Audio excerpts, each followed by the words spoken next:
अकोला अन्नधान्य वितरण अधिकारी कार्यालयातील संगणकीय सर्व्हर गेल्या 2 दिवसांपासून बंद असल्याने रेशन कार्डची कामे रखडली आहेत.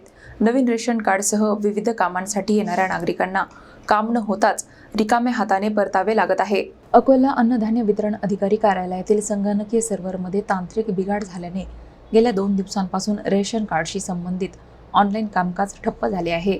नवीन रेशन कार्ड काढणे, नावात दुरुस्ती करणे तसेच कुटुंबातील सदस्यांची नावे समाविष्ट करणे किंवा कमी करणे यांसह विविध कामांसाठी नागरिक दररोज या कार्यालयात येतात.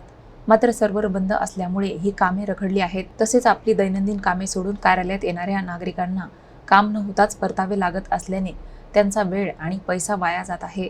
सर्व्हर नेमका कधी सुरू होणार याबाबत स्पष्ट माहिती मिळत नसल्याने नागरिकांमध्ये नाराजी व्यक्त होत आहे. नागरिकांची गैरसोय लक्षात घेऊन संबंधित विभागाने तांत्रिक अडचण तातडीने दूर करावी तसेच रेशन कार्डशी संबंधित सर्व सेवा पूर्ववत सुरू कराव्यात अशी मागणी होत आहे.